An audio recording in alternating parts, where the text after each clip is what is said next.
Acordo, vocês vão receber um aviso de gravação. Boa noite a todas, todes e todos. Essa é a sessão oficial de abertura do 14º Encontro Internacional da Associação Keynesiana Brasileira. Eu faço uso da palavra na mera condição de organizador do encontro, porque a presidência da AKB, desde ontem, está com Juliano Contenta de Oliveira, o nosso cruzeirense mais keynesiano do Brasil, e com a vice-presidência do Anderson. Aí o nosso keynesiano mais atleticano, se eu falar isso, acho que gera controvérsias, porque o Fred vai querer falar que é ele, o João também vai falar que é ele, mas tudo bem. Então, vocês resolvem na UFMG. E o Encontro Internacional da Associação Keynesiana Brasileira, esse 14º encontro, ele só foi possível devido à contribuição da diretoria da Associação Keynesiana Brasileira, também, claro, do Juliano na vice-presidência, e também de um conjunto de pessoas que, mesmo não sendo da diretoria e nem na presidência, é claro, também partilharam da organização da associação. Tá? Eu vou citar os nomes para que a gente tenha o registro, então, das pessoas que contribuíram. Tá? Eu agradeço bastante, no corpo ainda da AKB, da direção e da presidência da AKB, tá? O Juliano, meu vice, a Júlia Braga na direção, a Eliane Araújo na direção, a Marília Bassetti na direção, ao Rafael Ribeiro na direção e ao Marcelo Milan na direção, e na direção que a gente chama de direção ampliada, tá? Também ao Anderson Cavalcante, e ao Fabrício Nício, que sempre estão ali contribuindo via revista da Associação Keynesiana Brasileira com os assuntos da direção mais especificamente, e também ao Luiz Fernando de Paula, que a gente não trouxe para organizar dessa vez o encontro, porque já tem um vasto histórico de organizações, mas é também da revista. Tá? E agradeço também aos colegas que não são do corpo diretivo da AKB, mas que estão fazendo de tudo para que esse encontro seja o melhor possível, e aí eu cito a Lilian Rolim, que é associada da AKB, que é o nosso grande ponto de contato com o ISI, Young Scholars Initiative, que nos patrocina, tá, na organização do encontro. Também agradeço ao Silvio, tá, o Silvio Caps, que também nos ajuda nessa ponte, e a Ana Botega, que também nos ajuda nessa ponte entre a KB e o ISI. Tá? Também não posso deixar de mencionar as ajudas que vimos recebendo, tá, do Danilo, tá? Obrigado, Danilo, pela sua ajuda, do Tiago, tá, da Cris, que todos estão nos ajudando a fazer com que esse encontro aconteça. Esse encontro sempre tem trabalho, são, por exemplo, várias sessões que nós temos que coordenar simultaneamente, tá? E sem a ajuda de todo mundo é impossível, né? Eu agradeço também, além da Younger Scholars Initiative, ao Conselho Regional de Economia do Rio de Janeiro, que é um grande patrocinador da AKB, é um parceiro já de longa data da nossa associação, e sem esse apoio seria impossível que tivéssemos um encontro. Bem, a gente, nesse 14º encontro, a gente sofre os efeitos, né, da pandemia, da coisa online, mas espero que sejam os mínimos os problemas em geral, alguma coisa de conexão que de vez em quando acontece, alguma coisa de problema na sala de Zoom, tá? Mas espero que a gente passe incólume ao longo desses próximos 2 dias. Tá? E, com isso, eu passo ao Juliano para que ele faça também as considerações dele, agora como presidente da AKB, para a abertura, e depois eu volto para fazer a apresentação do Matias e passar a palavra a ele. Tá? Então, muito obrigado a todas e todos. Juliano, contigo. Boa noite a todos. Não vou me estender demais, faço minhas as palavras aí do Fábio, com os agradecimentos todos realizados. e agradecer em particular ao Matias, né, que muito gentilmente aceitou o nosso convite para estar aqui hoje. Obrigado, Matias. Obrigado, Juliano. A nossa palestra de abertura será proferida pelo Matias, a quem agradeço muito o aceite. Tá? O aceite veio em cima da hora, obrigado, Matias, inclusive por isso.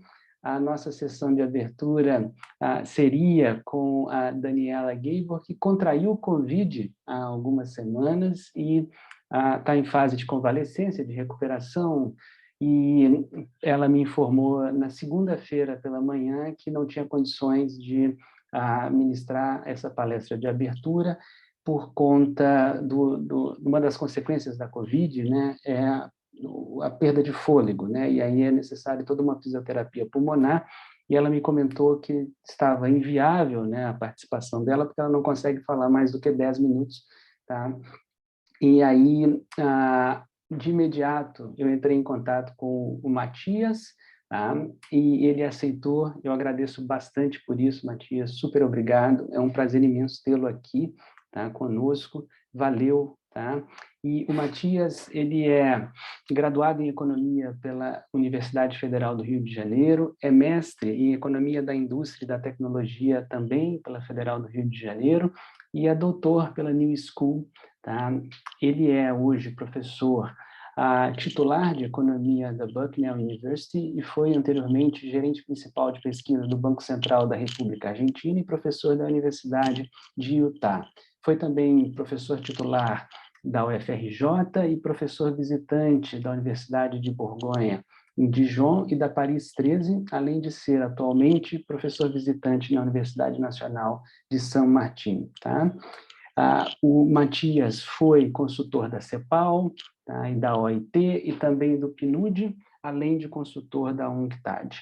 Ele tem experiência na área de macroeconomia internacional e do desenvolvimento e economia política internacional, tá, e também desenvolve trabalhos em HPE. É atualmente coeditor da Roque e do New Palgrave Dictionary of Economics. Tá? O Matias vai apresentar nessa cátedra em homenagem ao antigo professor dele, Fernando José Cardim de Carvalho, que é a cátedra que nós instituímos o ano passado na AKB, como substituição às homenagens que nós fazíamos, tá? Uma sugestão da associada da AKB, Maria Cristina Marcuso, que foi acatada pela Assembleia.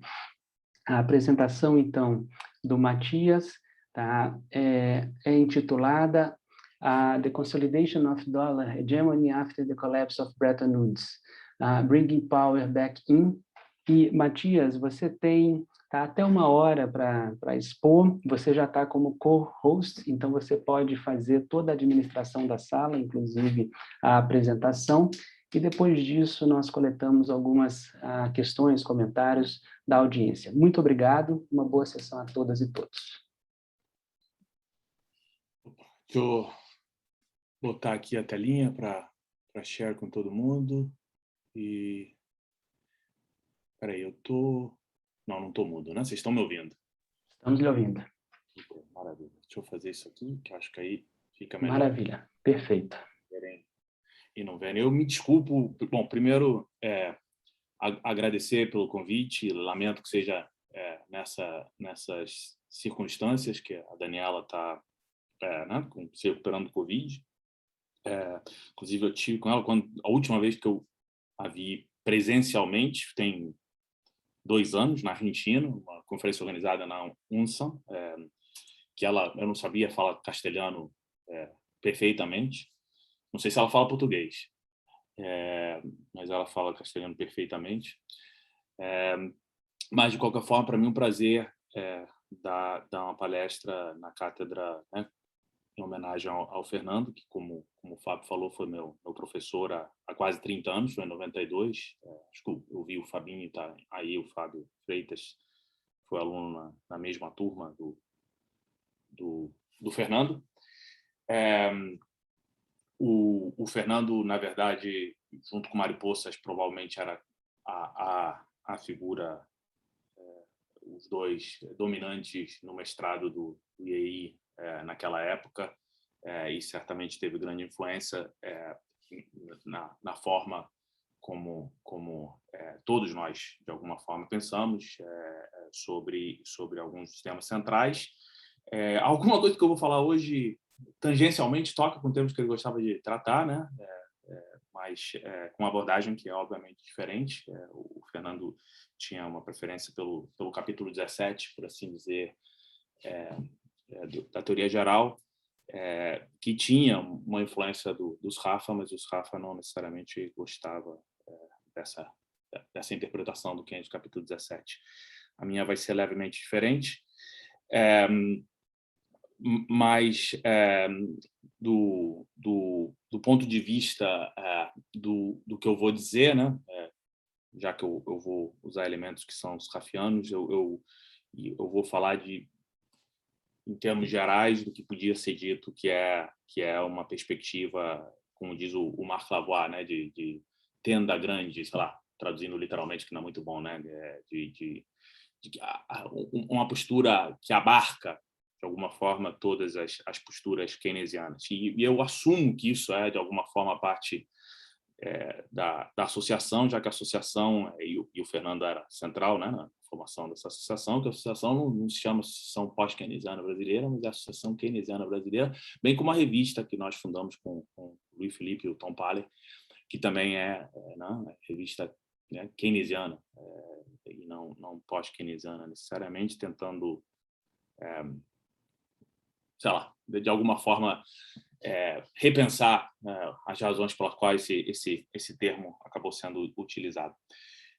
Brincando um pouco, como eu vou falar de economia internacional, vocês podiam dizer que eu sou da subseção da AKB, da economia internacional, a famosa AKB. Então, eu vou falar sobre algo que isso aqui é resultado de eu vou apresentar isso aqui no seminário da Hope. Em parte, eu dei duas opções ao Fábio quando ele me falou, duas opções de coisas que estavam feitas, que as apresentações estavam mais ou menos pré-organizadas, embora eu nunca apresentei esse paper, e que vem do fato de que agora, em 11 dias, de fato o aniversário do fim de uma das datas, né? O fechamento do fim da conversibilidade ao ouro do dólar e ao aniversário do fim de Bretton Woods. E desde o ano passado havia uma proposta de um artigo para Rope, que é onde o Louis-Philippe Rochon está agora, ele deixou a Rope, e é da onde sai esse artigo. Que eu me desculpo, foi a despeito de que eu tinha um ano para escrever, eu escrevi meio na correria e relendo ele, eu noto coisas que eu gostaria de escrever de uma forma mais organizada, mas isso aí é parte da vida, né? Então, o que eu vou tentar fazer é discutir essencialmente 4 coisas. O grosso do que eu vou dizer não é particularmente original, eu deveria dizer.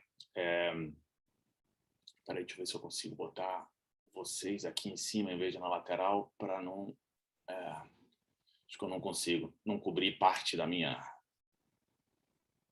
acho que eu tenho que fazer assim. Assim eu não cubro, eu posso ver o que eu escrevi. E me desculpo de volta em inglês por isso, porque o texto está em inglês e a apresentação que eu vou fazer vai estar em inglês, então eu decidi que, de qualquer forma, todo mundo lê em inglês, então que eu posso muito bem apresentar em português e deixar as notas em inglês. A primeira parte é dizer, tem 2 visões sobre o colapso de Bretton Woods, assim, grosso modo. Tem nuances, sem dúvida, mas de forma muito grosseira, você pode dizer que tem uma visão convencional. Eu associo normalmente a visão convencional ao Barry Eichengreen, e uma visão alternativa que não tem... sim, tem poucos lugares onde ela esteja descrita de uma forma coerente, e é difícil pensar numa escola do pensamento, tem muito historiador econômico, tem coisas que são relevantes por tudo quanto é lado, mas aqui o que eu vou dizer está baseado essencialmente em trabalho que eu fiz na minha própria tese de doutorado, nos trabalhos que o Franklin Serrano fez sobre o assunto, e nos trabalhos do ponto de vista mais da história específica de Bretton Woods. O que eu cito é do Eric Helleiner, que é o filho do velho economista desenvolvimentista, mas que ele é cientista político, ele não é economista. E que puxa uma série de outros autores tanto quanto, assim, se vocês forem olhar as origens, não são particularmente uniformes e nem sequer disciplinariamente uniformes, não são todos nem da economia. Essa visão alternativa, eu aqui digo, né, de alguma forma, se a visão convencional dá para dizer que é marginalista, neoclássica, tem uma concepção, muitas das vezes, abertamente monetarista, ou seja, tem vários tipos de marginalismo, mas esses são explicitamente monetaristas. A visão alternativa parte de alguma visão que, do meu ponto de vista, pressupõe não só, obviamente, uma ideia heterodoxa do funcionamento da economia, eu vou falar brevemente o que eu chamo de heterodoxo aqui, mas uma visão cartalista do dinheiro, ou seja, uma visão alternativa também do dinheiro, uma visão que não é metalista, que em geral está por trás das visões convencionais sobre isso. Heterodoxo aqui simplesmente quer dizer, de volta, essa ideia de definição abarcativa do Marc Lavoie, eu sugiro alguma noção segundo a qual a distribuição é conflitiva e, portanto, não responde à produtividade marginal nos mercados de fatores, e há variações no tema, acho algumas mais coerentes do que outras, mas isso é outra discussão, e uma visão de demanda efetiva não só no curto prazo, mas de demanda efetiva no longo prazo. Essas são as duas pernas do que eu chamo aqui o programa mínimo, né? Discussão aí sobre isso. Antiga, está no meu blog lá, o keynesianismo pelado, o Naked Keynesianism, sobre isso. Isso virou agora tema de debate. Mas essas duas, eu acho que é um programa mínimo. Eu acho que você pode colocar outras coisas, etc., moeda endógena, cartalismo, etc. Mas essas são duas coisas, para mim, essenciais para entender o pensamento alternativo e heterodoxo.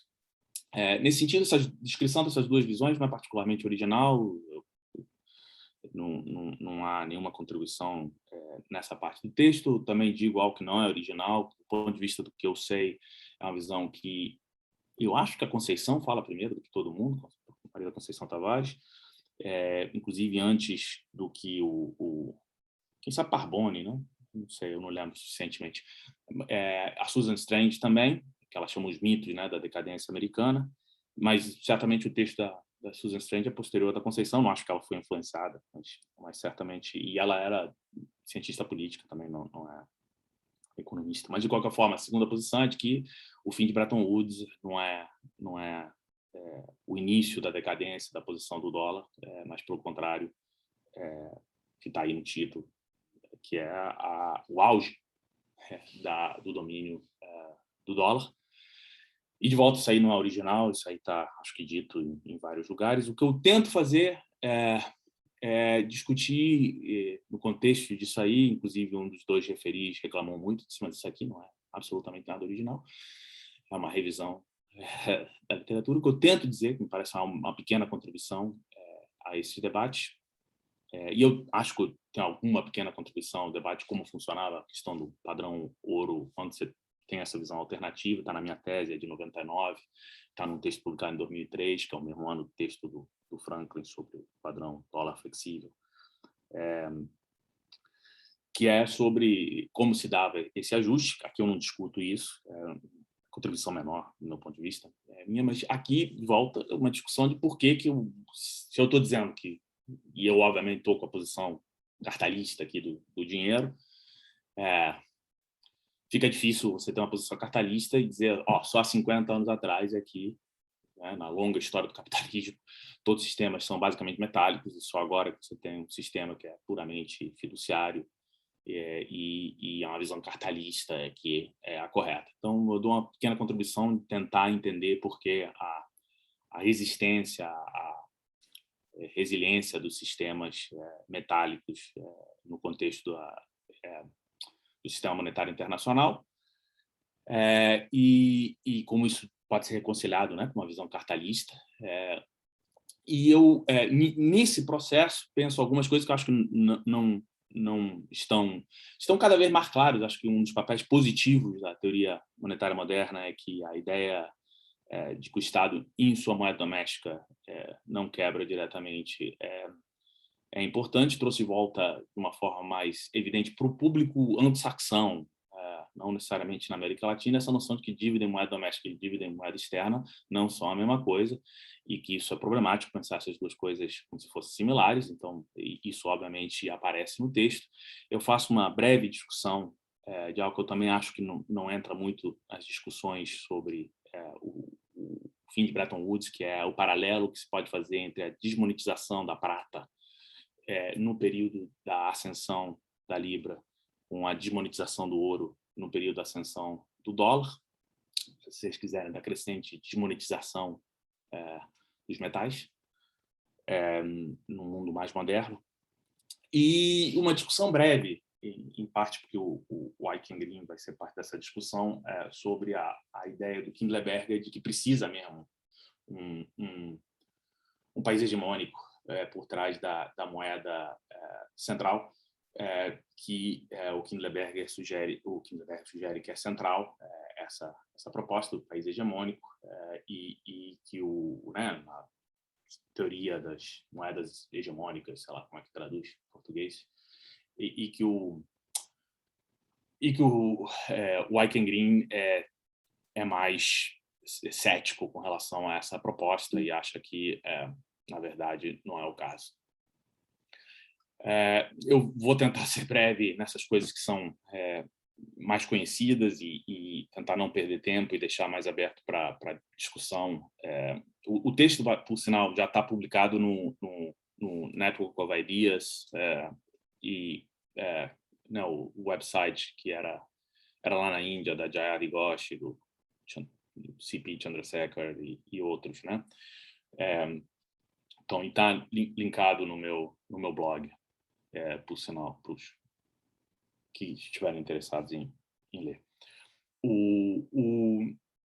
A visão convencional é bem conhecida, ou seja, a lógica de por que o Bretton Woods entra em colapso é uma lógica que está associada à ideia do fato de que os Estados Unidos não tinham comprometimento com manter os preços, de alguma forma os excessos de gastos às vezes associados à guerra do Vietnã, aos programas sociais do Kennedy Johnson, etc., etc., que isso teria gerado, né, os desequilíbrios que em última instância levam ao colapso do sistema. Tudo bem sabido, tem aí o papel da Alemanha, supostamente, né, os Estados Unidos a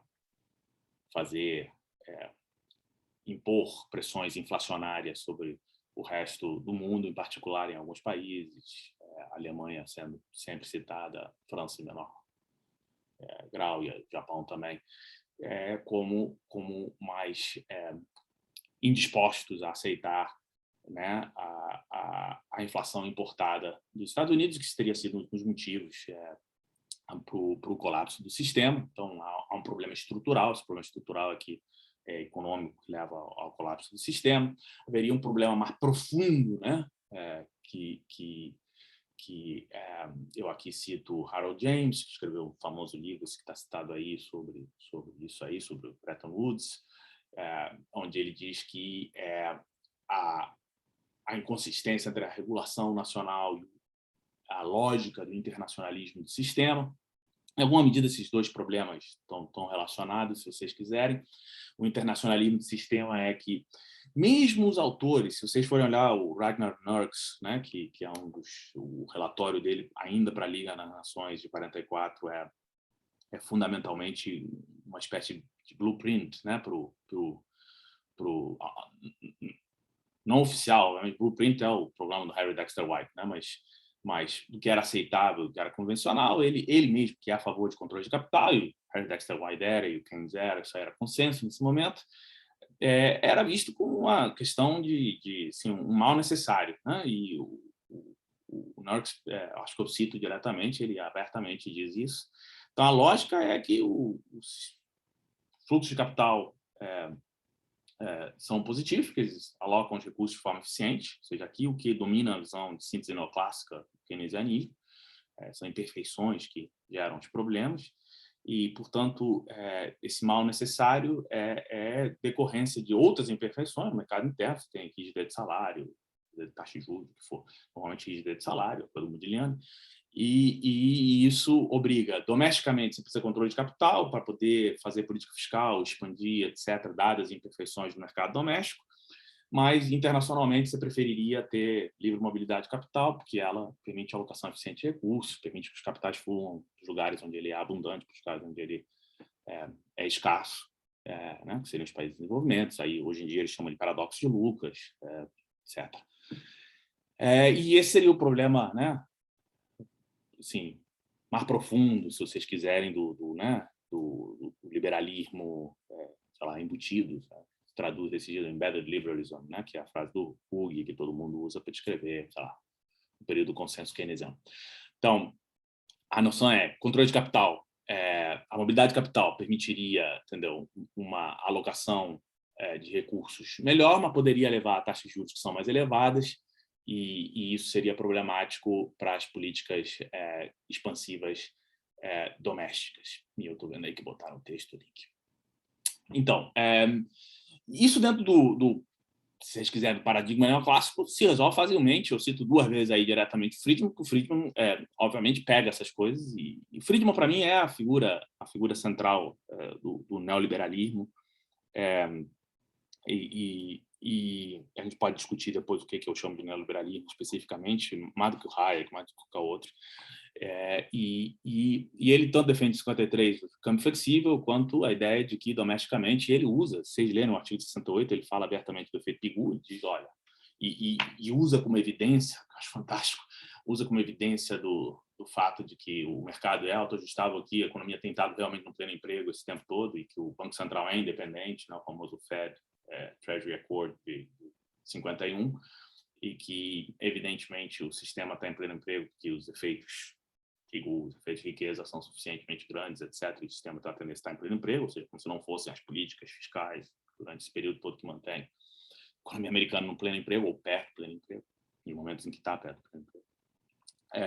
Mas, de qualquer forma, isso é perfeitamente compatível, essa ideia, né, de que se você tiver câmbio flexível, isso resolve os problemas externos, não está problema nenhum, e que a economia doméstica vai para o pleno emprego, é perfeitamente compatível com uma forma como os keynesianos pensavam isso nesse momento. O artigo do Metzler, o Metzler esse aqui, que eu cito aí, o subtítulo é uma interpretação keynesiana, e é basicamente o famoso gráfico que sai eles são um país, né, doméstico, um externo, né, internacional, tem investimento e poupança são equilibrados pela taxa de juros, e os fluxos de capital levam as taxas a uma taxa de juros natural, uniforme globalmente.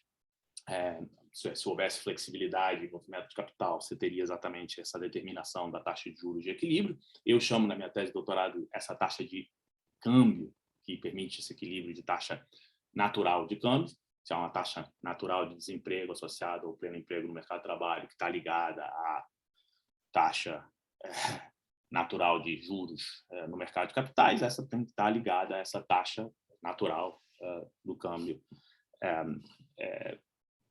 entre as 2 moedas, né? Se pensar em 2 países de forma simplificada.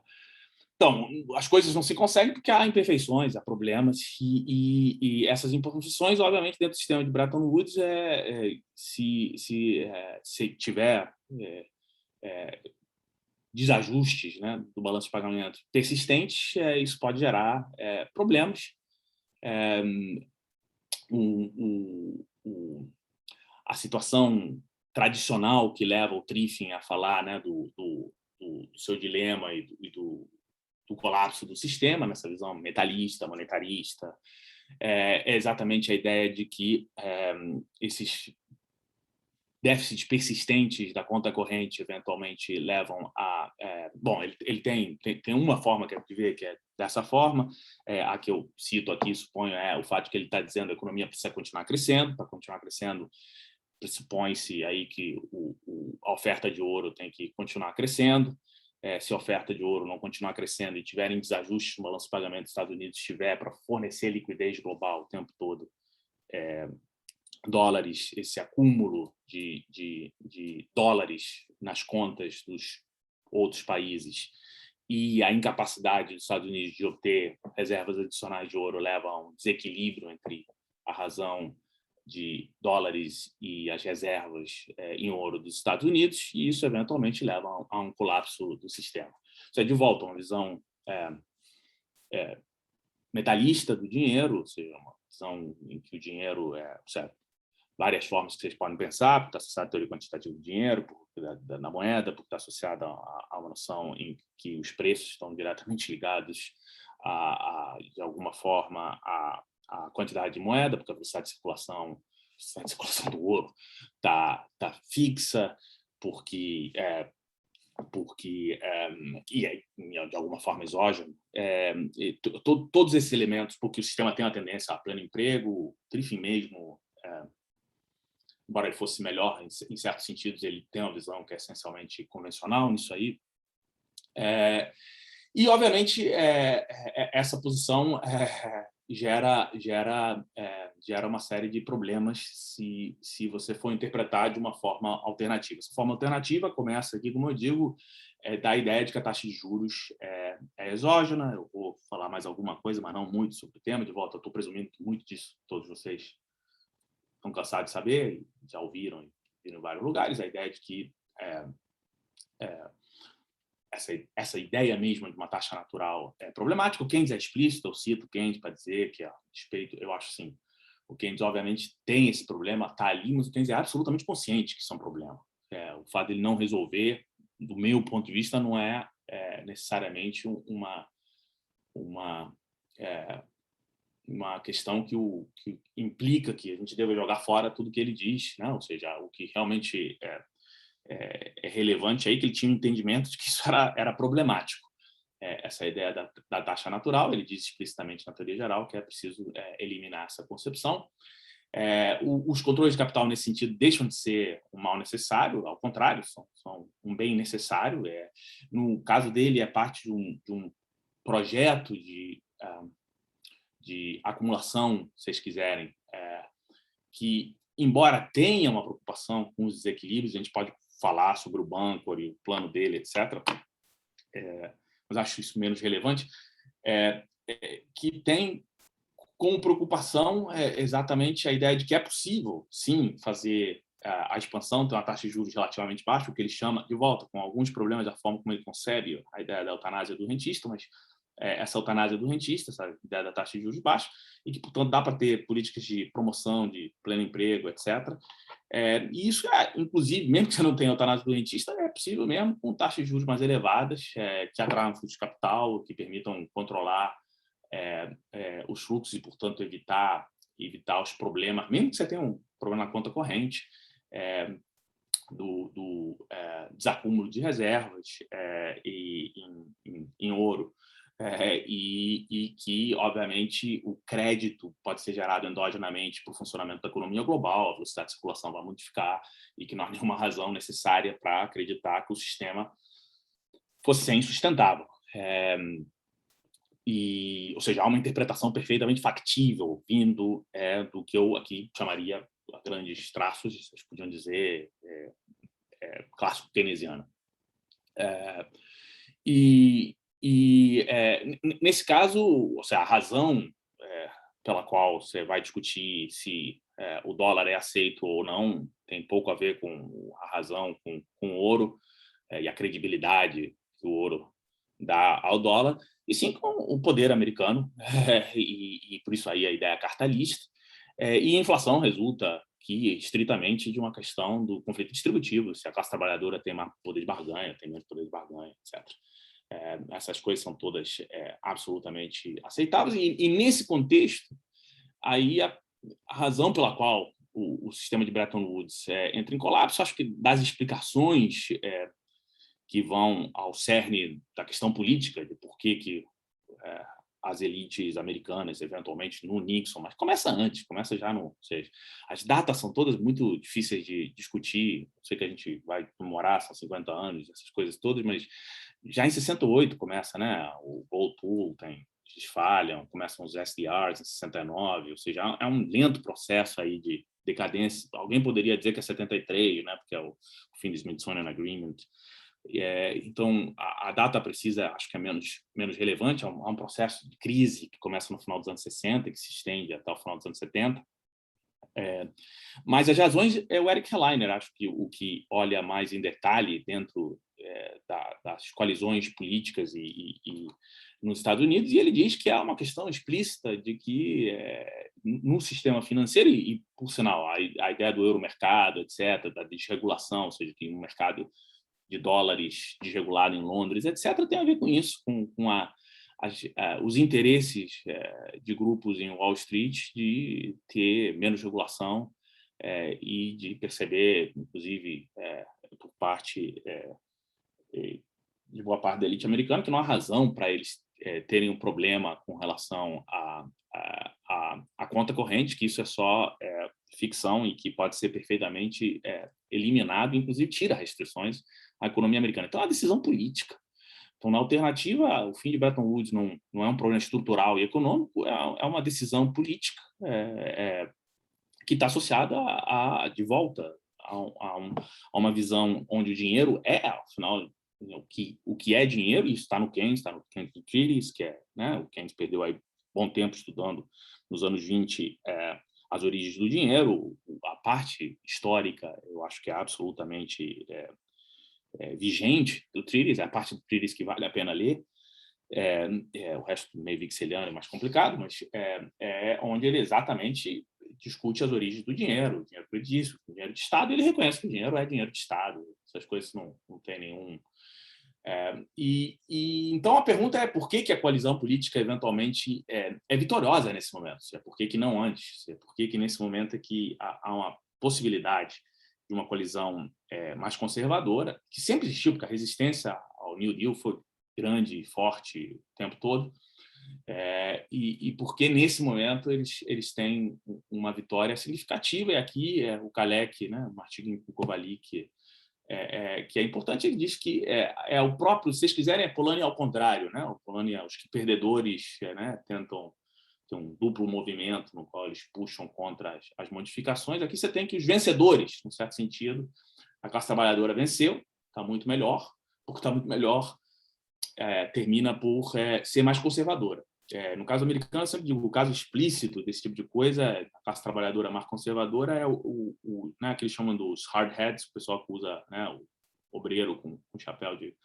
Tem uma famosa revolta dos hard hats em Nova York, onde os estudantes estão reclamando com relação à guerra do Vietnã, discriminação, feminismo, todas essas coisas que a classe trabalhadora, são classe média, gente que está na universidade, e que a classe trabalhadora como chama, com menos educação, etc., branca, reage e vai lá, e quem reprime não é a polícia de Nova York, são os trabalhadores. Há uma ruptura dentro da colisão do Partido Democrata.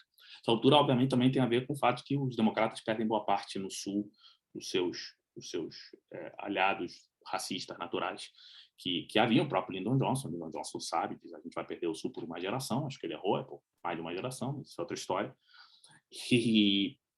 E essa coalizão, obviamente, coloca os interesses, porque agora há menos pressão da classe trabalhadora nesse sentido, a possibilidade desse discurso que já estava ali, o neoliberalismo, que de alguma forma está implícito na síntese neoclássica. É importante lembrar, a síntese neoclássica simplesmente não é que diz que os problemas são de imperfeições, né? Ou seja, e portanto é que as falhas de mercado são mais importantes que as falhas de governo.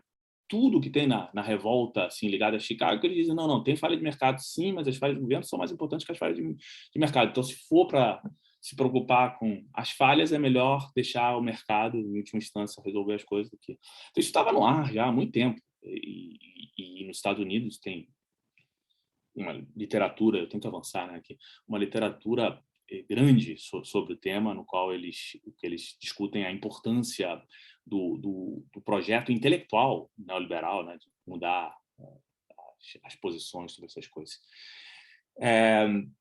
Então, de volta, como eu disse, é uma decisão política, e o que é importante aí nesse contexto também é pensar que, ao contrário do que, se a gente for fazer o paralelo com o colapso da hegemonia britânica e da posição da Libra, ao contrário de abrir o fim do padrão ouro, se vocês quiserem chamar assim, do padrão dólar-ouro, né, o fim de Bretton Woods, via associado a um período de retração do capitalismo, de medo socialismo e, portanto, expansão do estado de bem-estar, vem juntamente com o oposto, vem com o triunfalismo do mercado, vem com o triunfo total da ideologia neoliberal e, eventualmente, com a vitória na Guerra Fria e com a queda do Muro de Berlim, o fim da União Soviética, etc. Então, abre não só um período vitorioso para os Estados Unidos do ponto de vista econômico, mas do ponto de vista ideológico. Embora, tudo bem, a gente está dizendo isso com 30 anos, 40 anos, 50 anos de retrospectiva, e é mais visível agora do que nos anos 70, onde havia guerra do Vietnã, etc, etc. Isso não passa. Então, o fundamental é que passa a se ter um sistema fiduciário global, onde essas restrições que os Estados Unidos tinham, ele precisava ou usar a taxa de juros para atrair fluxo de capital, ou tinha que, de alguma forma, evitar ter os déficits em conta corrente. Isso desaparece. Isso desaparece completamente. Na verdade, como eu digo, fica claro aí que a partir daqui se abre um período que a posição do dólar não muda. Eu devo dizer aqui, tem uma série de estudos, eu tenho um artigo que eu cito lá no meu com David Fields, que é na RIPE, né, na Review International Political Economy, que eu fiz o cálculo. Todo mundo diz a posição do dólar em reservas flutuou e tem caído. Quando você olha a posição do dólar, Gopher, né, os dados do FMI, e eu não faço isso, não refiz, eu fiz isso em 2013, nunca fizemos, isso era a tese de mestrado dele. Quando vocês olham a flutuação, porque as reservas são avaliadas, o valor delas é em dólares, portanto, reservas das outras moedas também, etc. Então, as proporções flutuam com a flutuação do valor do dólar. Quando vocês levam em consideração as flutuações do valor do dólar, as reservas globais dos bancos centrais em dólares não mudaram muito, são mais ou menos, sempre tiveram mais ou menos por ali. Cai de 70 lá no início para 60 e fica por 60 no futuro, flutua redor de 60% das reservas em dólares. A posição do dólar não muda muito de lá para cá, como eu disse, abre um período onde efetivamente as restrições são menores e a questão, então, é se perguntar, eu sugeri para vocês, tem duas explicações, uma parece mais razoável, que é a visão cartalista, heterodoxa, do funcionamento da economia, e eu sou obrigado a dizer, sistemas metálicos são dominantes, tem o tempo todo, mesmo que você diga aí, como Detcheco, corretamente, o sistema da Libra é um sistema, né, o padrão ouro é um sistema Libra, ouro, e a Libra tinha algumas restrições, mas o que realmente comandava era Libra, os fluxos de capital, tem de volta a literatura sobre o assunto específico do funcionamento, aqui o Bloomfield, é o nome do cara, é absolutamente central nisso, um historiador, um cara neoclássico, que trabalhava no National Bureau of Economic Research, o trabalho do A.J. Ford sobre o caso específico, como funcionava o padrão ouro na Argentina, em relação com a Inglaterra, são trabalhos que, olhando o detalhe institucional, as pessoas sabiam muito bem que o padrão ouro funcionava, nunca funcionou da forma como dizia a teoria convencional, que o Barry Eichengreen ainda diz, na segunda edição do livro, ainda que o modelo Hume está correto, etc. Mas, assim, há um problema. O problema, para mim, é por que esses padrões são tão resistentes, os padrões metálicos. Né? Isso deveria ser um problema para histórias cartalistas. Então, eu aqui acho que há algo a dizer sobre o assunto e eu tenho alguma coisa a dizer sobre esse tema. Primeiro, notar aqui, eu vou tentar dizer algo sobre isso, porque aqui nos Estados Unidos é famosa, tem um artigo do Friedman sobre o crime de 1873, que é a desmonetização da prata. Né? E acho que há um paralelo aí entre a desmonetização da prata, que não era standard monetário metálico na Inglaterra. A Inglaterra tinha, por razões que o próprio Byron Eichengreen discute no livrinho dele, em outros textos, do Newton, etc., estava no padrão ouro, quer dizer, o padrão ouro era o padrão inglês, era um padrão ouro Libra, e eles obrigam um sistema global a mudar o padrão ouro. Então, há uma desmonetização da prata porque eles são países hegemônicos, eles podem impor isso, e é isso que eles impõem. E a restrição não é problemática porque eles têm a Índia, como conta o Detcheco, e a Índia permite a eles manter as reservas, ou seja, eles terminam não perdendo reservas, mesmo com um problema na conta corrente. Como eles administram o sistema, como dizia o Keynes, com a taxa de juros, problema nenhum fazer o sistema funcionar. Ele só não faz o sistema funcionar, obviamente, quando tem uma ameaça sistêmica. No período da Guerra Napoleônica leva a uma série de confusões, devo dizer, na discussão monetária, leva a uma vitória teórico-quantitativa, que, por conta da lei de Say, dá vários problemas teóricos mais adiante, mas isso é outra história. E, obviamente, no caso da Primeira Guerra Mundial. E aí, o caso da Primeira Guerra Mundial, de volta, o importante na história é que a Inglaterra se endivida em dólares. Você passa a se endividar em moeda externa. Que não é o caso dos Estados Unidos pós 71, de volta. Não tem nenhuma. Os Estados Unidos continuam se endividando absolutamente em moeda doméstica. Não tem nenhum problema se endividar em moeda externa. Então, um paralelo entre o final do Bretton Woods e o final, o colapso do padrão ouro é absolutamente sem sentido. Não há nenhuma situação na qual os Estados Unidos está tomando emprestado em yuan, em renminbi, ou em euro, ou o que fosse. Então, esse problema é inexistente, essa falta desse paralelo, para qualquer pessoa que pensa claramente sobre a distinção entre dívida em moeda doméstica e moeda internacional, é crucial. E aí o que fica a explicar é por que, então, se você pode se endividar em moeda própria, etc., por que esses sistemas demoraram tanto a aparecer, né? E aqui uma outra notinha de rodapé é que as moedas territoriais são muito lentas em aparecer, elas só aparecem mesmo para o século XIX, né? O Eric Helleiner tende a enfatizar os elementos técnicos, né? Ou seja, que há elementos técnicos associados à emissão de moeda, papel moeda, que seja difícil de copiar, etc. Ele tem uma visão. E ele associa que ele é de volta, ele é cientista político, ele pega algumas coisas, mesmo que o pai dele fosse meio heterodoxo, ele pega assim, algumas coisas da teoria convencional e ele associa algumas coisas convencionais sobre, sabe, a capacidade de limitar fiscalmente os gastos do Estado, representação política, ele é cientista político, etc. E eu, obviamente, não concordo com essa parte, com um artigo com o Louis Philippe, que está aí com o Rochon, em 2003, o que a gente enfatiza é que é uma questão de poder, obviamente, o dinheiro é internacional primeiro, porque, e eu agora vou discutir um pouco, vem daí essa minha história, internacionalmente, primeiro do que nacionalmente, e tem a ver com questões de poder. É só de fato, a Inglaterra só no século XIX, ou seja, a grande divergência se dá no século XIX, é só aí que a Revolução Industrial tem um impacto significativo na sua capacidade de abrir os países da periferia na base dos canhões, da Guerra do Ópio, etc.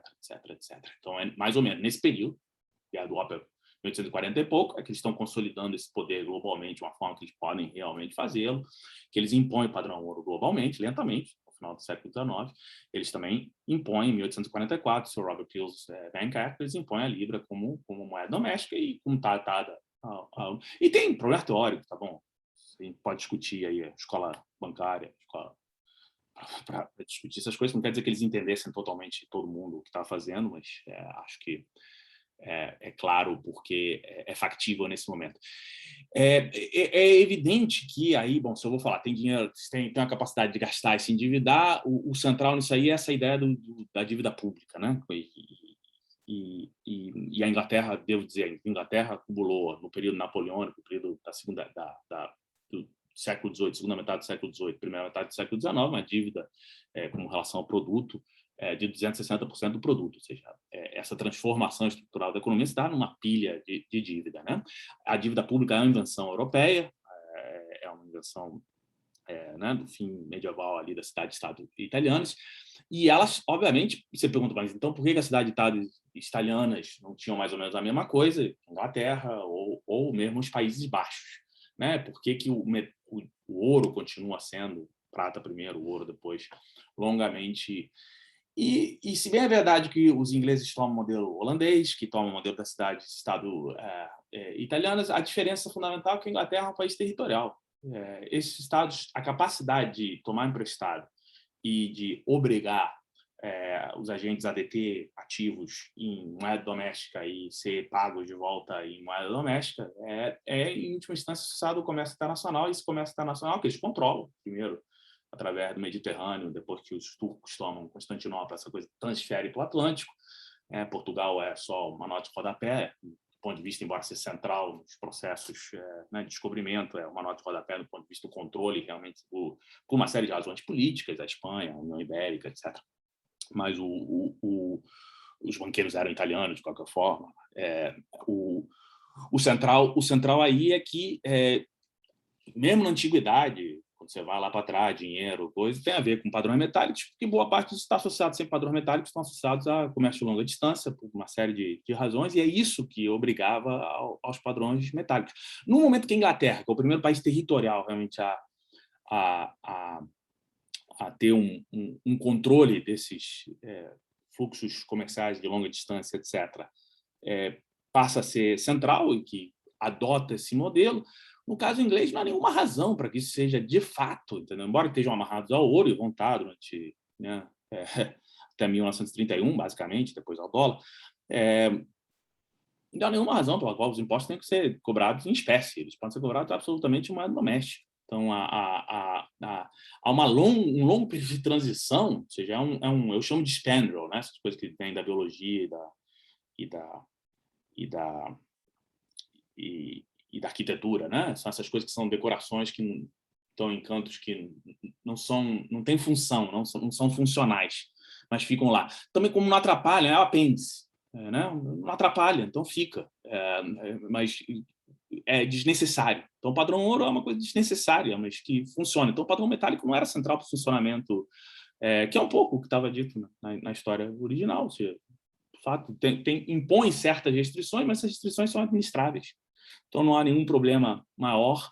E só passa a ser relevante quando, por questões políticas nos Estados Unidos, isso não permite a subida da taxa de juros, que causa problemas. Eles dizem, não, sabe o que é isso aqui? Então, não há problema, vamos ter déficit em conta corrente e que se exploda a conexão com o ouro. Mas, de fato, não havia nenhuma necessidade para isso antes. Então, o padrão não tem a ver com credibilidade, né? Tem a ver, ou com fonte de fundos, tem a ver com uma decisão simplesmente irrelevante, como eu disse, e tem a ver com decisão, com uma inércia, se você quiser, das instituições que vem da questão de como surge o dinheiro moderno, que surge de forma internacional, amarrado ao comércio internacional, onde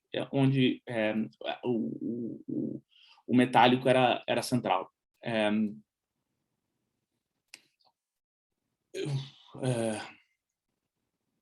Eu vou pular um pouco aqui, eu só vou dizer alguma coisa adicional sobre isso, que é a questão exatamente do Kindleberger. Eu vou algumas conclusões, porque acho que eu, né, Fábio, eu devo estar mais ou menos no meu tempo, não estou? Estou girando agora em 40 minutos, tá, Matias? Tá bom. Então, tudo bem, não estou tão ruim, mas eu não quero também ficar uma hora, cansar todo mundo. Mas a questão do Kindleberger, acho que o Kindleberger é bastante, e eu de volta aqui estou presumindo, mas o Kindleberger, acho que ele coloca 5 coisas, mas as 3 coisas fundamentais um país hegemônico precisa prover demanda para a economia global, ele chama demand for distressed goods, mas demanda, você tem que, é o país que gera demanda globalmente, é o que tem capacidade de gastar mais ou menos sem limite, é o que eu, por sinal, chamo mais ou menos de Estado desenvolvimentista, que eu discuto as questões de Estado desenvolvimentista a convite, né, que o Carlinhos Medeiros e o Franco Serrano também falam, mas é o que eu chamo de Estado desenvolvimentista, ou seja, um Estado que é capaz de gastar mais ou menos sem limite, botar o pé no acelerador, fazer, se vocês quiserem, o supermultiplicador funcionar globalmente. É o que age como um emprestador de última instância globalmente. Você quebra a economia global, são eles que têm que ir lá emprestar, porque a Argentina precisa de dólares, não precisa de pesos, que coordena as políticas macroeconômicas globais. De volta, coordenar aqui no sentido de que hegemônico, no sentido gramsciano, que eles podem mover os países, sentam lá nos G20 da vida, empurram o pessoal a fazer políticas que vão na direção correta, etc. E o Kindleberger corretamente diz, o problema é que a Inglaterra não era capaz de fazer, a crise da entreguerras é que a Inglaterra não era capaz de fazer, os Estados Unidos não queria fazer. Então, por razões internas, uma série de questões, mas... e aqui eu acho que há que recuperar a coisa do Kindleberger. O Kindleberger vem de uma coisa que é mais confusa, né? Ele chama de economia histórica, mas essa economia histórica dele, ele é um dos poucos, diria, que estava ali no MIT, que abraça, por exemplo, a coisa do Minsky para discutir instabilidade financeira. Ele certamente faz isso no livrinho dele sobre, né, as crises financeiras. E há elementos nele que até porque ele tinha muito interesse na teoria, ele era meio avesso à teoria, né? Ele tem a famosa frase que eu adoro, assim, eu não necessariamente concordo, mas acho uma frase ótima, que ele acha que teoria como diapers, como... eu tô que nem, né, o português que foi morar na Inglaterra, esqueceu o português e aprendeu inglês. Me vem a palavra em castelhano também. Diapers. Vocês estão entendendo o que eu estou dizendo, né? Como é que diz diapers? Pañal. Fralda. Fraldas. Ele diz que teoria é como fralda, obrigado. Como fralda. Como chama? Ele é a favor e acho que deve trocar frequentemente. Então, mas pelo menos o lado positivo dele é que acho que ele tenta repensar a teoria. E isso faz com que ele tenha contribuições relevantes. Como todo historiador econômico bom, né? O Carlo Cipolla é outro que, nesse sentido, vale a pena centrar em várias dessas coisas que eu discuti, né? Sobre a dívida pública, etc. Mas o que ele diz aí é que só pode um de cada vez. Ou seja, país hegemônico precisa ser um, não pode. Mundo multipolar não dá. Ou seja, não dá para você forçar contratos globais numa moeda, etc., e ser em várias moedas e que, portanto, a capacidade de que o sistema seja estável, mais ou menos, não é que não tem estabilidade, mas que possa estabilizar o sistema, fazer ele crescer, ser um sistema como foi o período de Bretton Woods, que relativamente benigno, de volta. Eu digo benigno, eu sempre digo aqui para os meus alunos, benigno, se você não fosse afrodescendente nos Estados Unidos, no Sul, se não fosse mulher, não estou querendo diminuir todos os problemas que são evidentes no mundo dos anos 50 e 60, o que eu estou tentando dizer era benigno do ponto de vista da classe trabalhadora, e era virtuoso do ponto de vista do crescimento, e eram outras coisas importantes, colonização, Estado desenvolvimentista na periferia, onde os Estados Unidos, por conta da Guerra Fria, permitiu, etc., em alguns lugares mais do que em outros. Mas que isso não é factível no mundo multipolar. Ou seja, no mundo multipolar, onde há uma disputa por onde você vai botar os contratos, em que quem tem o poder de decidir em que moeda se impõe o funcionamento da economia global, é problemático, isso não funciona, e isso dá no período que instabilidade associada entre guerras, com Grande Depressão, etc., etc. Eu tendo a achar, o Byron Green obviamente critica esta visão, eu tendo a concordar com o Kindleberger pelas razões que eu estou dizendo. Se realmente a única razão para acreditar que isso não é verdade, você não precisa de alguém comandando o sistema, não é por uma questão de poder. Poder não tem... Se não for poder, é uma questão de coordenar. E aí a possibilidade de coordenar entre países que têm problemas, obviamente, não é trivial. E a única outra forma é que você acredita que o sistema é automático, de alguma forma que existe alguma coisa à la Hume, entendeu? Que é o que o Barry Egan-Green acredita. Tudo bem, aí nesse caso, obviamente, é possível que funcione no mundo multipolar, no sistema financeiro internacional, sem um único país hegemônico. Na ausência disso, acho que o Kindleberger está certo. Ou seja, o que sugere que o Kindleberger tinha uma visão, embora ele nunca usou o termo, até onde eu saiba, uma visão que é essencialmente compatível com a ideia cartalista, com a ideia mais ou menos heterodoxa do funcionamento no mundo. Inclusive, se vocês olharem aqueles 5 pontos que eu falei, os 3 que eu citei, são os que eu lembro sempre, são essencialmente heterodoxos do ponto de vista do que ele considera que é necessário para o funcionamento da economia global. Então, eu aí reafirmo, de volta, pouca gente acho que tem discutido isso no momento, nos últimos 10, 15 anos, pelo menos internacionalmente, sempre o medo se intensificou de volta, esse medo assim que existe desde que eu me lembro como gente, né, de que a posição do dólar vai sumir, que a qualquer momento vai ter uma venda indiscriminada de dólares. O próprio Krugman tinha um artigo num coisa que ele chama do Wile Coyote Moment, que havia uma corrida contra o dólar, etc, etc. Onde ele disse que em 2010, hein, que o dólar era como os Estados Unidos estava próximo a ser como a Grécia, coisa do tipo. Então, há que ter cuidado com essas coisas.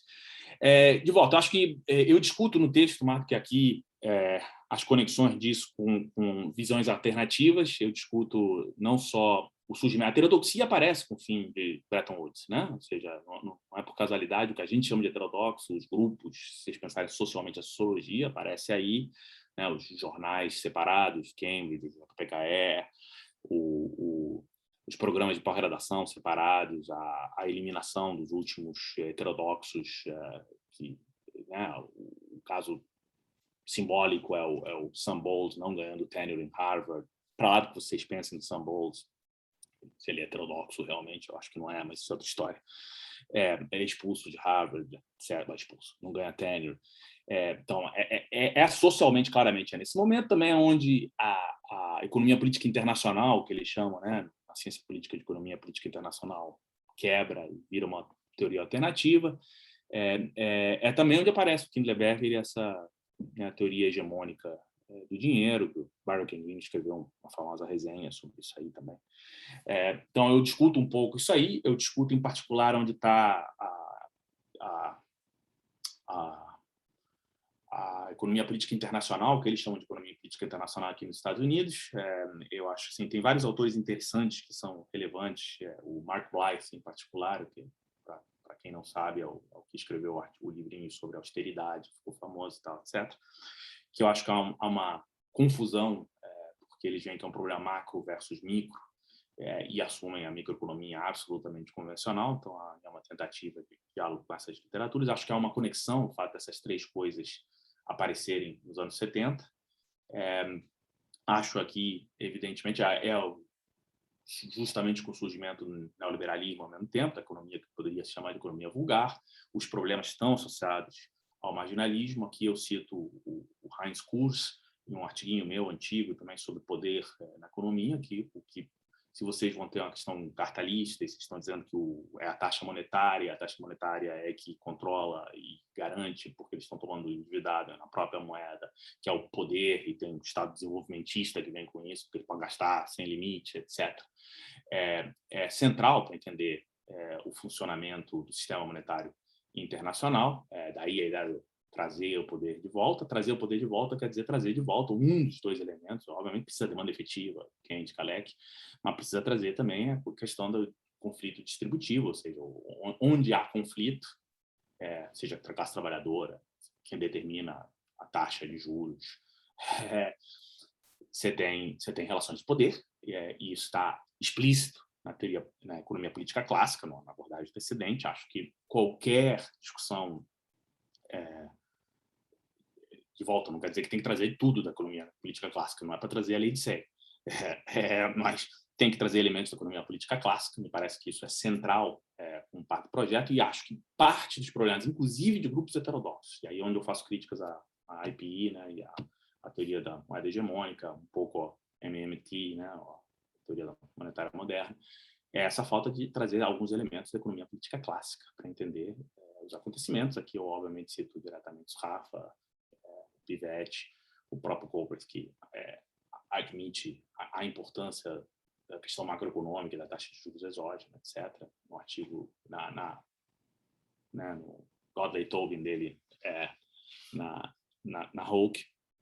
E aí, só reafirmar, e aqui eu fico com isso mesmo, reafirmar que, então, em última instância, o final de Bretton Woods não é causado por problemas estruturais econômicos, é uma decisão política que aumentou o poder do dólar, longe de diminuir, e que isso não quer dizer necessariamente que o dólar vai estar para sempre no poder, mas, obviamente, as questões são relacionadas a essas outras questões mais amplas sobre a capacidade do governo americano de gastar, de perceber, né, nesse momento, a disputa hegemônica com a China. Acho que fica evidente nos últimos 5, 6 anos, ou antes do Trump, que havia um crescente entendimento de que a ameaça chinesa era importante dentro dos Estados Unidos, era bipartidária já naquele momento, devo dizer,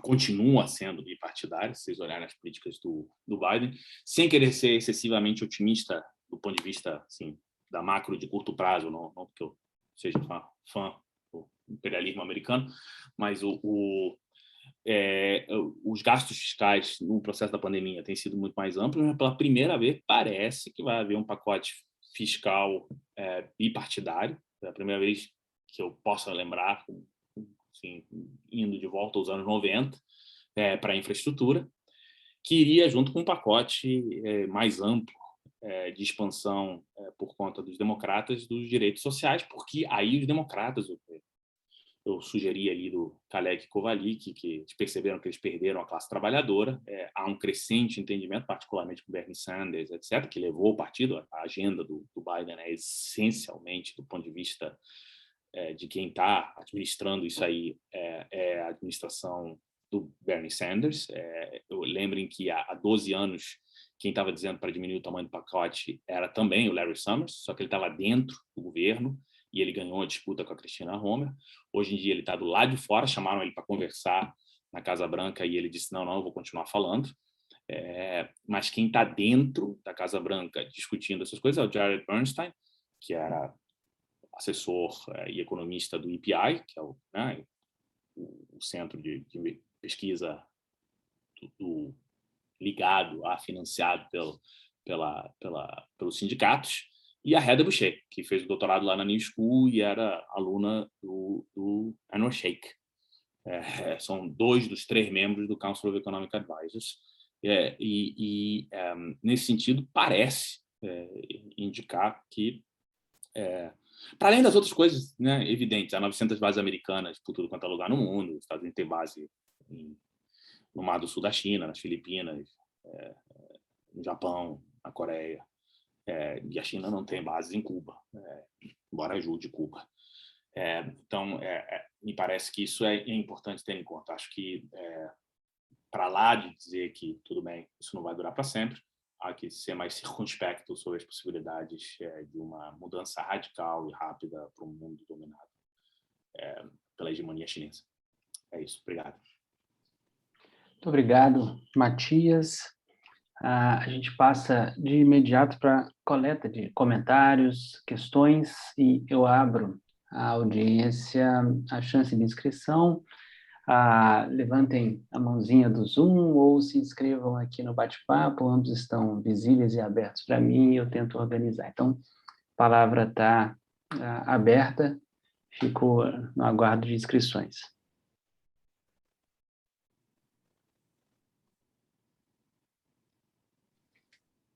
Vamos lá, se vocês não tiverem, eu vou fazer a inscrição. Uma mãozinha, Juliana.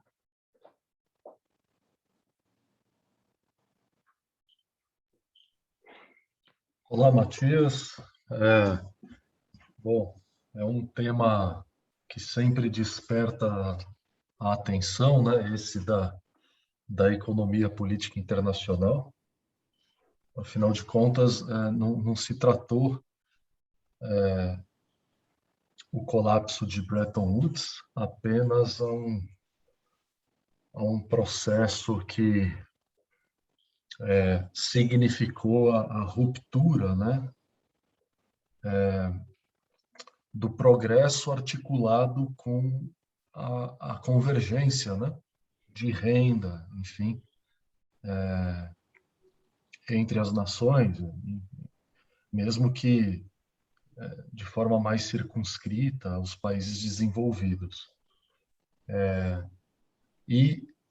Aí, bom, a gente tem todo o período, né, subsequente que efetivamente culminou, né, não apenas com a retomada da hegemonia americana, nas palavras da Conceição Tavares, né, mas também com a consolidação da hegemonia americana no plano monetário e financeiro internacional, né? E aí eu fiquei curioso assim para compreender o que você pensa sobre esse período pós-Bretton Woods, né? Do ponto de vista da hegemonia americana, né? Juntando com essa parte mais que você falou para o final, da ascensão da China, né? no contexto geopolítico e geoeconômico internacional, né? Seria um processo de declínio da hegemonia americana nesse sentido, ainda que relativo, ou os elementos de poder dos Estados Unidos ainda se fazem presentes de forma absolutamente eloquente na sua visão? Obrigado. Obrigado, Juliano. Vou aproveitar a esteira do Juliano e vou trazer duas questões, Matias. A primeira questão que eu gostaria de lhe ouvir diz respeito a qual era a posição, por exemplo, da Libra, tá, do marco alemão, do franco francês, nessa disputa de poder pós-Bretton Woods. Tá? Essas moedas tinham alguma capacidade de construção de poder. Tá? A tentativa, é claro que a gente sabe que a União Monetária Europeia vem para fins muito mais do que econômicos, mas a tentativa de consolidação de uma zona monetária comum pode ser vista como uma forma de enfrentamento, por exemplo, ao poder hegemônico do dólar. Tá? Então, eu queria entender um pouco dessa confluência de forças, porque para a construção de Bretton Woods está muito claro, acho que a apresentação também trouxe. Para o pós-Bretton Woods, teve uma passagem no slide em que você menciona que era um interesse também do pound britânico ali dentro. Tá? Então, eu queria um pouco do mapa nesse sentido. A segunda questão, bem, talvez isso esteja no artigo, eu não tive capacidade de lê-lo antes, mas na apresentação eu senti uma presença muito forte do ator estatal, sem sombra de dúvidas, o mais importante, mas ele estava ali presente, né, nessa construção do que são as finanças pós-Bretton Woods, e mais do que isso, como você deixa super claro. A derrocada de Bretton Woods talvez seja visto como um instrumento de aumento do poder do dólar ao redor do mundo, e para isso o Estado é necessário. Mas aí é que vem a primeira das questões nesta seara, que é, e as elites financeiras americanas? Tá? Uma coisa um pouco mais micro, é óbvio, com repercussão macro, mas como elas se comportaram nesse processo? Claro que imagino que seja do interesse dela, por inteiro, levar as finanças para o mundo como um todo, né? E aí, uma questão um pouco curiosa para mim, assim, eu queria lhe ouvir, se você teve contato, já pensou sobre isso, que é uma relação da sociologia científica, tá? O bom da sua apresentação é que você passou um pouco por tudo, assim. Olha só, é claro que a elite financeira vai absorver a teoria que melhor lhe agradar para poder fazer com que os seus negócios sejam sustentados por uma validação científica que dê vazão a tais negócios. Tá? Estou perguntando isso por quê? Porque para a queda de Bretton Woods, talvez a heterodoxia econômica justificasse um pouco melhor para a elite financeira americana, por que uma abertura valia a pena? Por exemplo, por que o fim de Bretton Woods valia a pena? Enquanto que a ortodoxia econômica talvez não conseguisse produzir esse tipo de explicação discursiva, né, em termos científicos. Você chegou a pensar sobre isso, teve contato sobre isso? Como se deu essa relação entre fim de Bretton Woods, elite financeira e validação científica, ou seja, qual teoria mainstream mais carga recebeu e tudo mais nesse momento? São essas questões, tá? Acho que a gente tem 3 perguntas, eu abro para mais uma, se alguém se interessar, ou senão a gente passa para o Matias e a audiência se desinibe nesse processo. Eu tenho uma pergunta. Maravilha, Fabinho. Vai lá, Fabinho. Beleza. Qual é pensando assim no seu esquema analítico, né, e histórico analítico, né, qual seria a condição para os Estados Unidos perder esse papel hegemônico no sistema monetário financeiro internacional? Do que dependeria? Incluindo as conexões com a parte financeira monetária que vem do poder, da questão do poder. É isso. Obrigado. Beleza, Fabinho. Matias, pode responder, cara. Fica à vontade.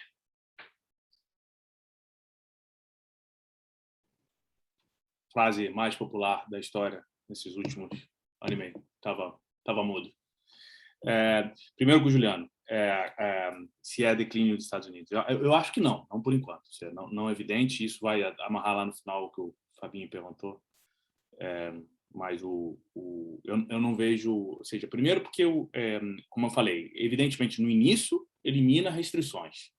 Segundo, do ponto de vista da ascensão da China, há que lembrar que a abertura da China por Nixon é o que faz o fim do ouro. É o Nixon que abre a China. o Kissinger. Mesmo processo, mesmo governo. Mais ou menos ao mesmo tempo. O Nixon abre a China porque tem uma questão geopolítica, da Guerra Fria e tal, os russos soviéticos já estão brigados, mas há um isolamento dos soviéticos, etc. E isso, além do mais, é uma forma de bater na própria classe trabalhadora americana. Ou seja, é aí que começa um processo, é só com a China, e a entrada da China no mercado de trabalho, na Organização Mundial do Comércio, Deus meu, em 2000, é que realmente a desindustrialização americana, que é só uma desindustrialização do trabalho, porque a produção industrial cresceu. Nos últimos 10 anos, daí que a elite americana acordou, a produção estagnou, mas cresceu ainda, pouco, mas também cresceu pouco porque o pacote fiscal do Obama foi muito ruim, cresceu a economia pouco. Não cresceu só a indústria pouco, cresceu tudo pouco. Mas isso é outra história. Mas perderam-se de 2000 para cá, 2001 para cá, 5 milhões de postos trabalhistas. A indústria americana mais ou menos tinha 17, 18 milhões de trabalhadores desde o final dos anos 60. Isso fica constante à medida que a produção vai crescendo. Então, a produtividade industrial americana cresce muito. Vocês entrarem nas fábricas americanas, elas mudaram. Então, elas não estão cheias de trabalhadores, são silenciosas, né? A história das fábricas de automóveis silenciosas, que quase não tem trabalhador. Então, a produtividade foi para cima, não é equivalente, sei lá, para acontecer na Argentina, uma destruição completa, boa parte do parque industrial, entendeu? Capacidades sendo destruídas, etc. Então, nesse sentido, vocês vão olhar os setores dominantes, os Estados Unidos está em todos eles, e corporações americanas em todos eles. A gente está aqui fazendo isso aqui com o quê? Com Zoom. Vai pensar quais são os outros que são relevantes nisso aqui.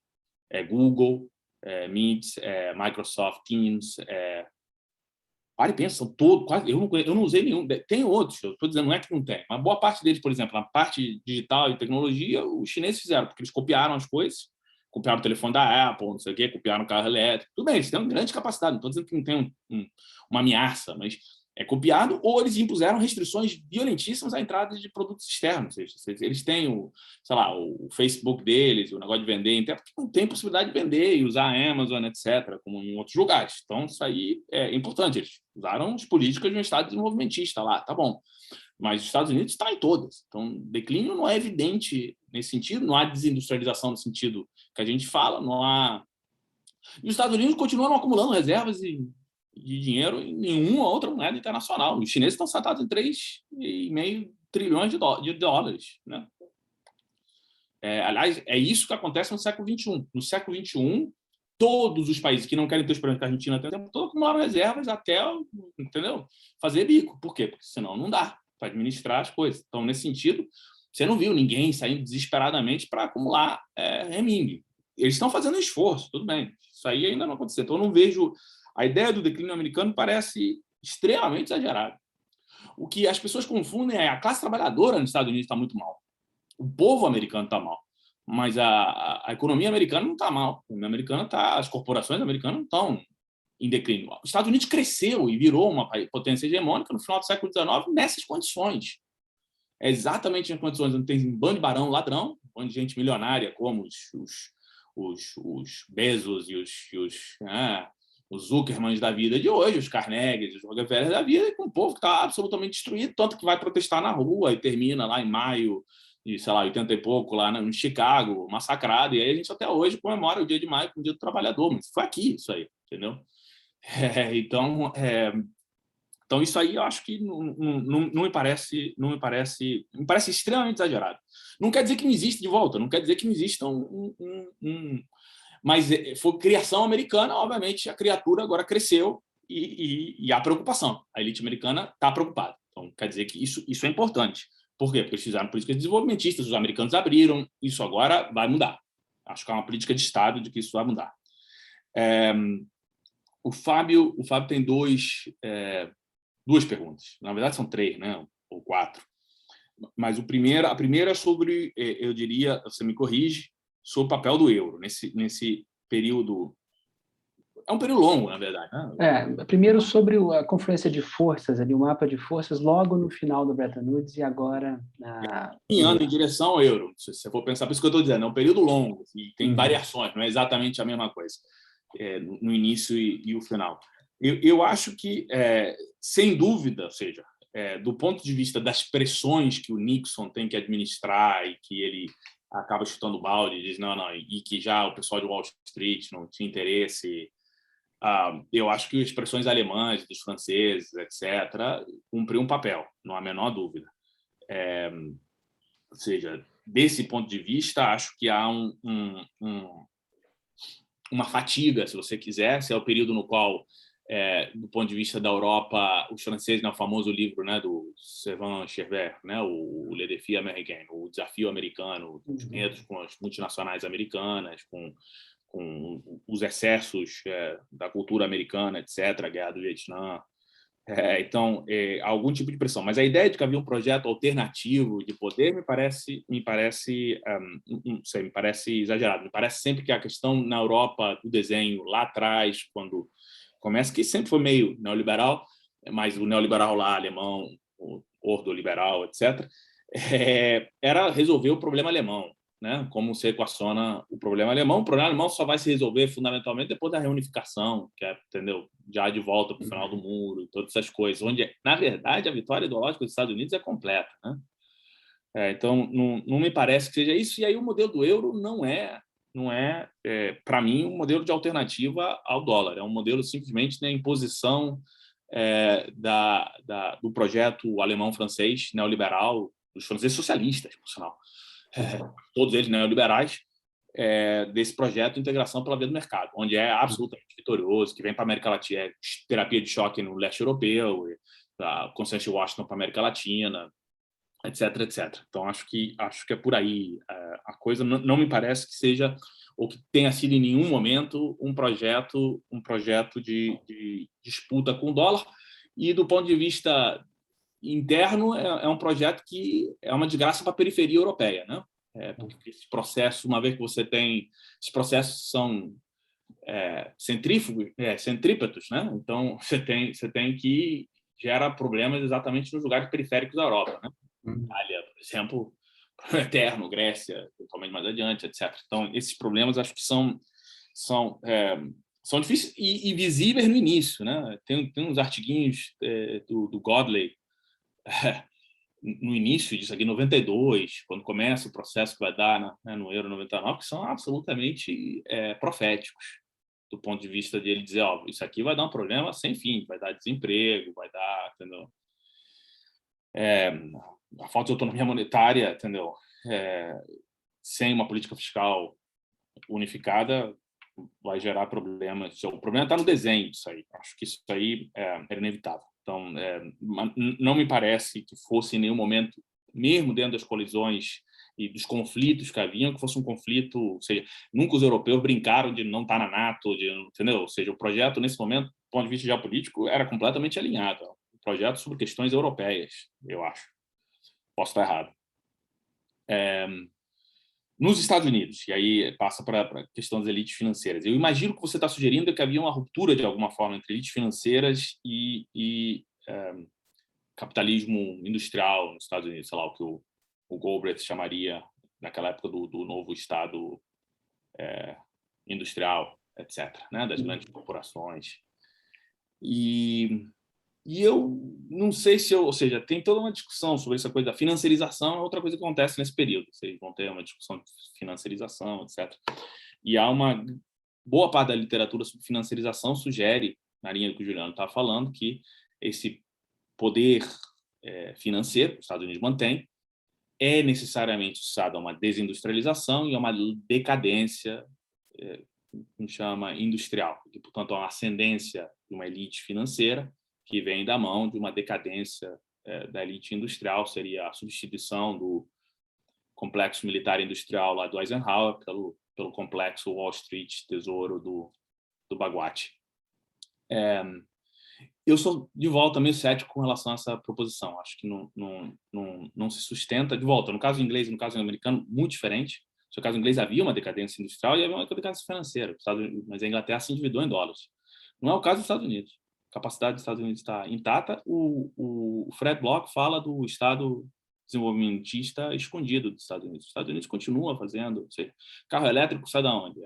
Coisa do DARPA fazer, não, precisa botar, estamos matando gente lá no Iraque e no Afeganistão, para que eles finalmente, depois de 20 anos, vão sair. Está voltando o Talibã. Eles botam bombas, em vez de mandar a gente dentro de um carro blindado, vão mandar o carro que, entendeu, não tenha ninguém dirigindo, tal, etc. Vem daí, por exemplo, para dizer uma tecnologia, né?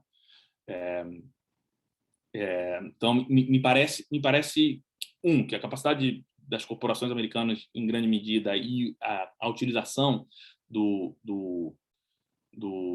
complexo militar industrial continua intacta nos Estados Unidos, a política industrial continua sendo feita da mesma forma que sempre, pelo Pentágono e pela infraestrutura.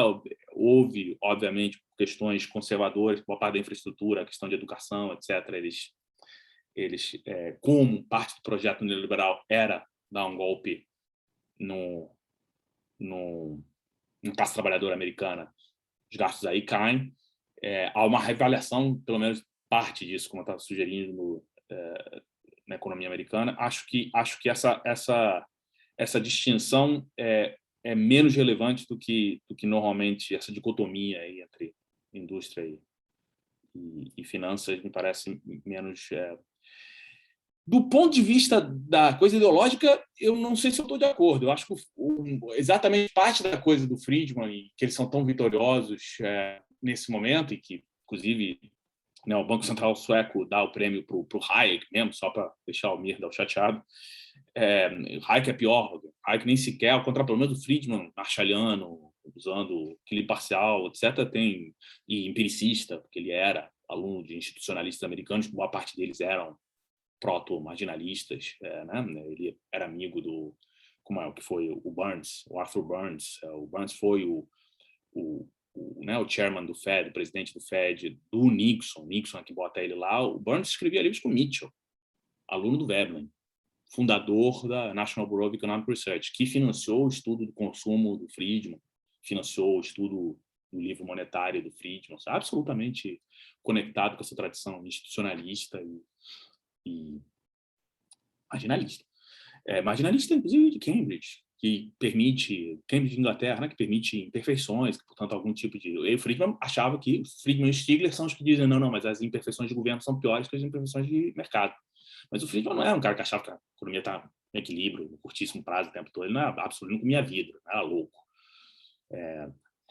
Não era completamente louco. Então, me parece que a teoria clássica, de fato, dá uma boa...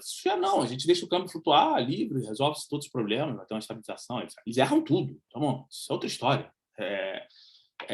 Do ponto de vista de acertar o que vai acontecer, eles erram absolutamente tudo. Volcker tenta usar abertamente, é o único caso sério da história do Fed onde eles tentam ter metas monetárias, quantitativas, e falham. A lei de Woodhart sai disso aí, que eles tentam as metas monetárias e erram todas as metas monetárias, são obrigados a voltar a fazer o que todo Banco Central faz, que é controlar a taxa de juros.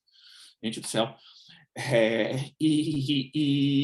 Nesse sentido, o próprio Friedman, mais para adiante, começa a ter dúvidas da coisa lá que ele tinha dito, monetária, tá, etc., porque ele é meio empiricista, a favor dele, então ele vê a taxa, a velocidade de circulação mudar muito e tal.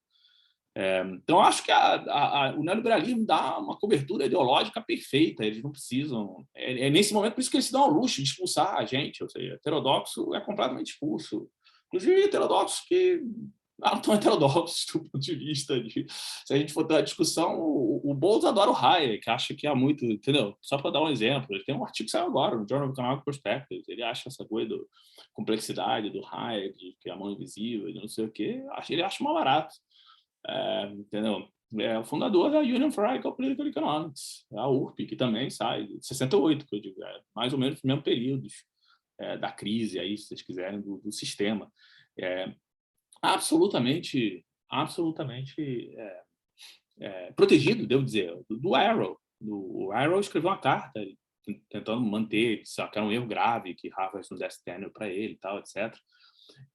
O meu ponto as razões pelas quais a gente é expulso, a heterodoxia estão exatamente associadas ao fato que o discurso neoliberal dava perfeita cobertura para essa movida eliminar.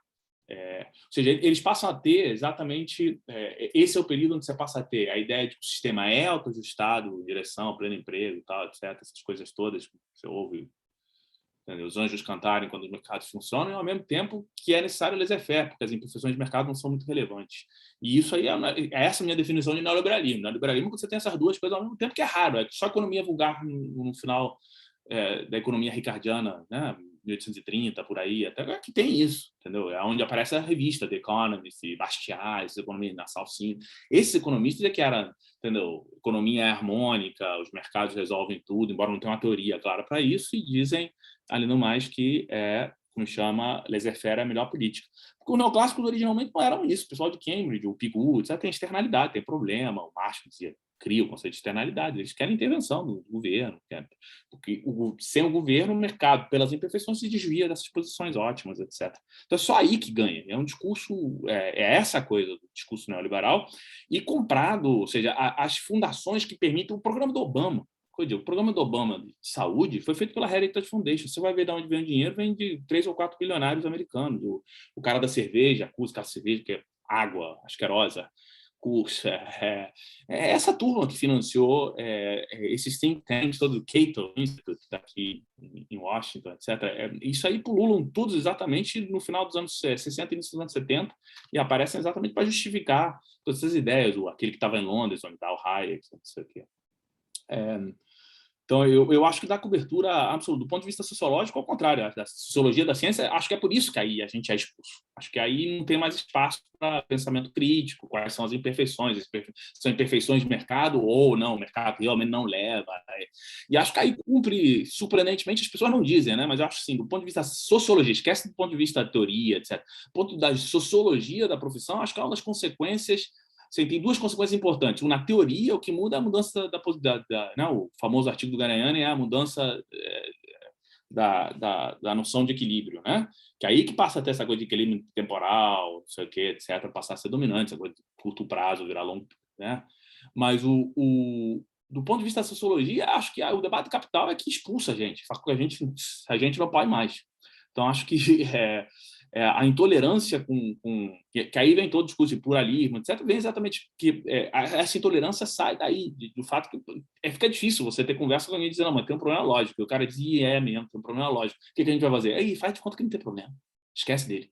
Então, é uma coisa problemática. Então, eles nem ensinam, mas o que você faz? No meio disso aí, qual a solução lógica para um problema? Não fala do assunto. Hoje em dia ninguém sabe, cara. É impressionante. Você fala com as pessoas. Uma vez eu tive um heterodoxo na New School. Diz, o problema do debate capital é um problema de números índices. É porque não pode construir índices de capital. Eu disse, não, filhão, não. É um problema teórico grave, entendeu? Ou seja, não saber, a ignorância é uma coisa fantástica. É a parte dessa coisa. Então, acho que é instrumental, não é sem querer. Acho que é instrumental, não é sem querer. A pergunta, Fábio, é uma pergunta ótima também, né? Qual é a condição? E aí eu acho, sim, evidentemente, a resposta simples está dada na minha comparação com a Inglaterra. Por que a Inglaterra entra pelo cano e os Estados Unidos não? Porque a Inglaterra foi obrigada a se endividar em moeda externa. Se eu visse os Estados Unidos tomando emprestado em renminbi, eu ficava nervoso. A situação, obviamente, vai mudar radicalmente. Mas é uma questão lenta e de grau, ou seja, porque, obviamente, a decadência inglesa não acontece de dia para a noite, né? Então, eu aqui não vou sugerir que acontece do dia para a noite. Ou seja, a elite inglesa, obviamente, no final do século XIX, está segura na sua posição, ou se considera segura na sua posição. O mundo vitoriano é absolutamente controlado por eles. Há uma série de decisões que aí eu não sou historiador, vocês podem pegar, sei lá, o Chandler, né? Tem aquele livro onde ele sugere que são questões do tipo de cultura administrativa, como vocês queiram chamar, né? Que os ingleses são as empresas familiares, que a grande corporação americana, isto, aquilo, outro. Eu, de volta, não sou muito fanático desse tipo de ideia, mas, obviamente, a Inglaterra tinha ficado para trás materialmente. Já para a Primeira Guerra Mundial, o fato de que eles não podem ganhar a guerra era que, militarmente, eles ficaram para trás. Os alemães, se não tivessem entrado nos Estados Unidos, levavam. E isso sugere que, mesmo eles tendo a capacidade de controlar o sistema e de estar por cima dele, para a Primeira Guerra Mundial eles tinham ficado para trás, e para ganhar a guerra eles precisam se endividar em dólares. Obviamente, se os Estados Unidos ficar para trás, e há evidência disso, ou seja, evidência suficiente que os Estados Unidos perdeu espaço para a China em muitas coisas. isso acumula, na medida em que crescentemente países, não só os Estados Unidos, obviamente, maior número de países depender... Acho um erro grave, por isso que eu acho que eu escrevi alguma coisa no blog. Acho um erro grave, os Estados Unidos não está dando vacina para todo mundo, não está expandindo a economia global, está fazendo isso de uma forma muito canhestra, o FMI dá um pouco de SDRs, erro grave, em vez de dar dólares mesmo, que eles usam o Fed, mas usam o Fed limitadamente para alguns países. E isso tudo é erro grave dos Estados Unidos, mas, ou seja, o desenvolvimento a convite muito seletivo dá problema. Então é evidente que pode haver, antes mesmo dos Estados Unidos, lentamente, porque poder é uma questão de grau, a situação ir complicando. Mas o que eu diria, não vai acontecer de um dia para o outro. O que acontece obviamente, uma situação na qual você teria a China incapaz de fazer e os Estados Unidos incapaz de fazer e a China não querendo fazer globalmente ou alguma coisa do tipo, como Kindleberg, aí a gente está conjecturando. Mas sem crise não me parece que é factível. Agora, sim, a resposta fácil e simples, de volta simplista. Simplista é que você se endivida numa moeda que não é sua, aí você perdeu a capacidade de gastar mais ou menos sem limite, e aí você tem problema para todas as outras coisas. E aí, obviamente, a hegemonia é balbal. Então, acho que mas nisso aí estamos longe. A capacidade dos Estados Unidos está intacta, desse ponto de vista, nesse momento está intacta. Ou seja, me parece evidente que está intacta. Agora, não há que menosprezar a capacidade e a irracionalidade de sistemas político-econômicos no mundo, né? O que eu digo, a irracionalidade, por exemplo, com relação a Cuba é fantástica. Cuba, se eles abrissem para Cuba e enfiassem dinheiro em Cuba, imagina o que ia acontecer em Cuba. Deus me perdoe, né? Entendeu? Eles compram com pequenos grants para os caras do hip hop, revoltas. Imagina se enchessem Cuba de dinheiro. Então, era muito mais fácil destruir o socialismo cubano do que eles imaginam, mas imagina, sem nenhum problema. Então, a irracionalidade das sociedades é sem limite. Então, suicídios acontecem. Então, de volta, o ponto não é que os Estados Unidos não têm limites, mas os limites, obviamente, são administráveis por Estados Unidos, me parece. Posso estar errado. Eu sou bastante mais cético com relação à coisa da China do que muitos outros, mas eu não sou eu não sei o suficiente sobre a China, então provavelmente não deveria falar muito. Obrigado, Matias. Fabinho deu o joia de contemplado. Deixa eu só ver se... O joia nunca disse que eu não sei muito e deveria calar a boca.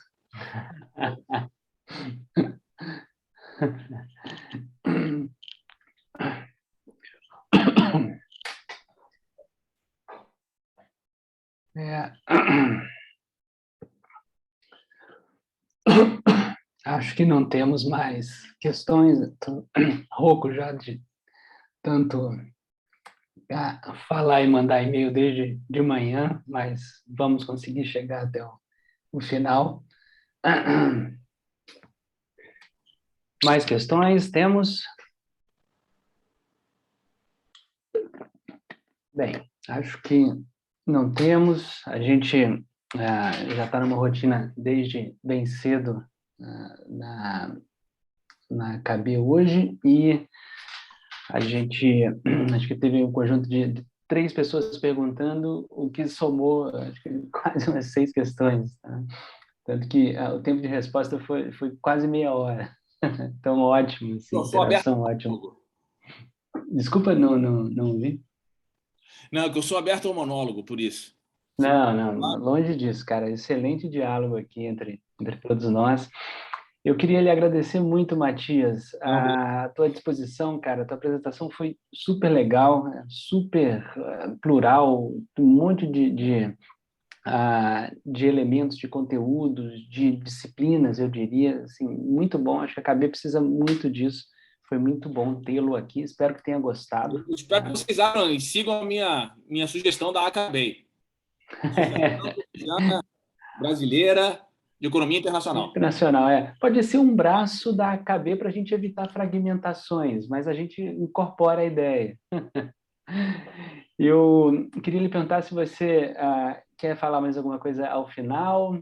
Tranquilo? Não, eu só agradecer a vocês e obrigado a todo mundo por participar, as perguntas, pelo convite. E de volta, eu espero, se vocês falarem com a Daniela, mandar né? Espero que ela se recupere rapidamente. Maravilha. Muito obrigado. Eu vou encerrar a gravação, tá? Disponibilizarei